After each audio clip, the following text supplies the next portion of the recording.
Assalamualaikum warahmatullahi wabarakatuh.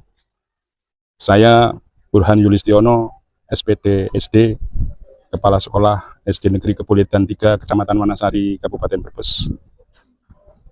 SD Negeri Kebulitan 3 terletak di pinggiran desa Kebulitan yang luas tanahnya sangat terbatas, hanya 1012 meter persegi, dan memiliki 6 kelas dan 6 rombel yang terdiri dari 6 guru kelas dan 3 guru mata pelajaran, yaitu guru agama Islam, guru PJOK, dan guru bahasa Inggris.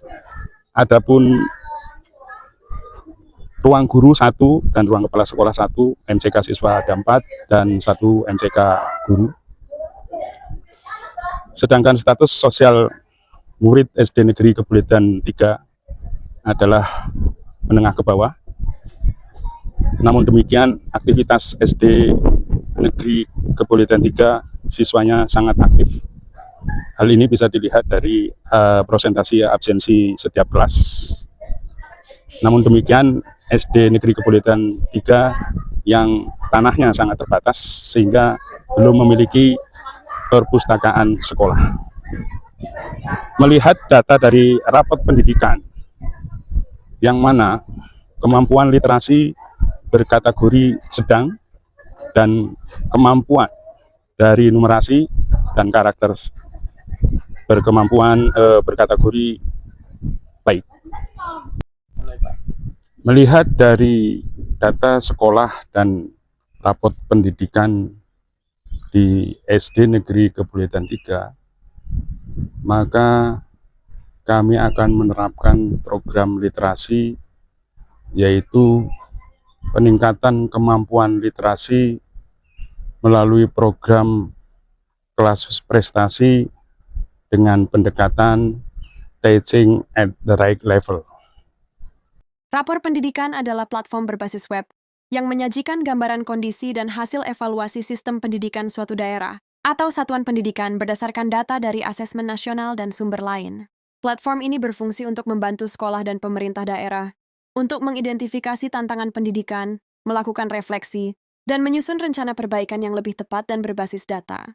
Berdasarkan data hasil raport pendidikan pada tahun 2024, menunjukkan rendahnya kemampuan literasi di SD Negeri Kebulitan 03 yang masih di bawah rata-rata nasional. Sekolah kemudian melakukan observasi melalui angket yang dibagikan kepada setiap siswa sebagai alat ukur untuk mengetahui tingkat kemampuan literasi siswa dari kelas 1 sampai kelas 6.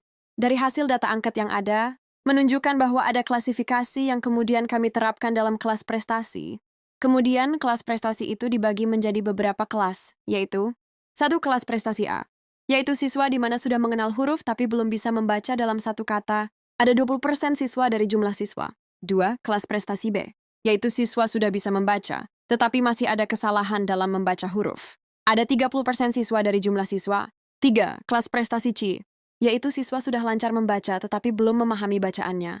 Ada 20% siswa dari jumlah siswa. 4. Kelas prestasi D, yaitu siswa yang disiapkan untuk ikut serta dalam perlombaan. Ada 30% siswa dari jumlah siswa. Rendahnya kemampuan literasi siswa menjadi tantangan bagi kepala sekolah untuk merancang program sekolah. Program sekolah yang akan diterapkan untuk meningkatkan kemampuan literasi siswa adalah melalui kelas prestasi dengan pendekatan Teaching at the Right Level, TRL. Berkaitan dengan praktik pembelajaran ini, kepala sekolah memiliki peran dan tanggung jawab sebagai berikut. Arthur berperan untuk menyusun rancangan program kegiatan dengan pendekatan Teaching at the Right Level. B.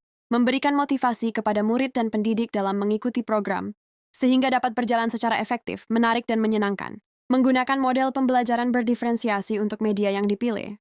C. Menyampaikan dan menyamakan persepsi kepada warga sekolah, baik dewan guru, murid, dan orang tua wali, bahwa program kelas prestasi dengan pendekatan Teaching at the Right Level ini mampu menyelesaikan permasalahan yang dihadapi pendidik di kelas, berkaitan dengan kemampuan literasi siswa dan memotivasi siswa dalam berprestasi. Setelah dilakukan analisis dapat diketahui bahwa tantangan yang dialami dalam pembelajaran ini sebagai berikut. Ketidakprofesionalan guru dalam asesmen. Guru mungkin menempatkan siswa pada level yang tidak tepat, karena penilaian yang kurang profesional yang membuat pembelajaran sesuai level menjadi tidak efektif. B. Kesenjangan kemampuan siswa. Guru harus menghadapi beragam kemampuan dan gaya belajar siswa dalam satu kelas yang memerlukan rancangan pembelajaran yang kompleks dan berdiferensiasi. C. Kurangnya pengetahuan tentang pembelajaran berpusat pada siswa. Beberapa guru mungkin masih terbiasa dengan model pembelajaran tradisional dan kurang memiliki pengetahuan mendalam tentang metode yang berpusat pada peserta didik. D. Kesulitan merancang pembelajaran yang terdiferensiasi. Merancang kegiatan, materi, dan evaluasi yang berbeda untuk setiap kelompok siswa membutuhkan waktu dan keterampilan yang signifikan. Tantangan yang dihadapi dalam program literasi ini diantaranya adalah sarana dan prasarana yang kurang mendukung karena belum adanya perpustakaan sekolah, dan kemampuan memahami literasi dan numerasi guru kurang, serta motivasi dan persepsi siswa dalam literasi sangat tidak mendukung, sehingga berasumsi bahwa membaca adalah hal yang sangat membosankan. Kemudian dukungan dari orang tua dan lingkungan juga kurang. Pada pembelajaran yang dilakukan pendidik, ada beberapa pihak yang terlibat, diantaranya sebagai berikut. A. Kepala sekolah, sebagai pemberi wewenang terlaksananya program-program pembelajaran di sekolah. Selain itu, berperan menyetujui modul ajar yang disusun, serta pemberi masukan terhadap proses pembelajaran. B. Pendidik memiliki peran penting dalam pembelajaran ini. Pendidik sebagai fasilitator memiliki peran dapat menyajikan pembelajaran yang menarik, agar tercipta pembelajaran yang aktif, berkesan, menarik, dan menyenangkan bagi siswa. C. Siswa sebagai subjek pembelajaran mengalami dan merasakan langsung pembelajaran yang dilakukan oleh pendidik.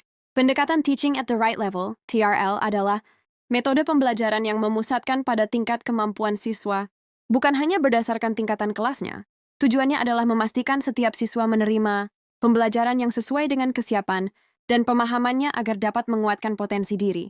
Manfaat dari pendekatan Teaching at the Right Level, TARL, adalah sebagai berikut. 1. Meningkatkan hasil belajar siswa secara signifikan. 2. Mengurangi kesenjangan belajar di antara siswa. 3. Membangun kepercayaan diri siswa, karena mereka belajar sesuai dengan kemampuannya sendiri. 4. Memberikan fleksibilitas kepada guru untuk mengajar sesuai dengan kebutuhan siswa, selaras dengan semangat kurikulum merdeka. Penerapan Teaching at the Right Level at TRL pada pembelajaran melibatkan beberapa langkah kunci sebagai berikut. 1. Guru melakukan asesmen awal. Tujuannya untuk memahami tingkat kemampuan siswa, lalu mengelompokkan siswa berdasarkan kemampuan tersebut, bukan hanya berdasarkan tingkatan kelasnya. 2. Mendesain pembelajaran yang disesuaikan dengan kelompok kemampuan siswa, menggunakan materi ajar, LKPD, media, dan skenario kegiatan yang tepat. 3. Melakukan evaluasi dan asesmen berkala, untuk memantau perkembangan siswa dan menyesuaikan kembali rancangan pembelajaran jika diperlukan.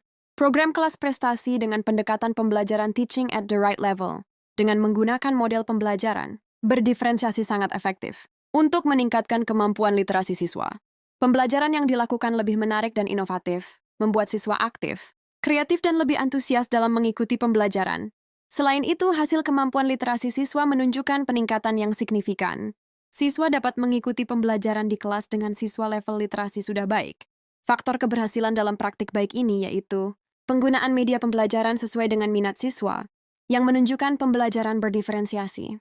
Makna dari proses pembelajaran yang dapat kita ambil dari keseluruhan proses ini adalah dengan pendekatan Teaching at the Right Level sesuai dengan kemampuan siswa pada level literasinya. Literasi ini sangat bermanfaat karena dapat membuat siswa berpikir kritis, menambah wawasan dan pengetahuan, serta membantu siswa untuk dapat menganalisis apa yang telah dibacanya. Sebagai wali, pembelajaran di sini dengan pendekatan prestasi dan pendekatan Teaching the Right Level sangat membantu anak-anak untuk meningkatkan literasi dan numerasi.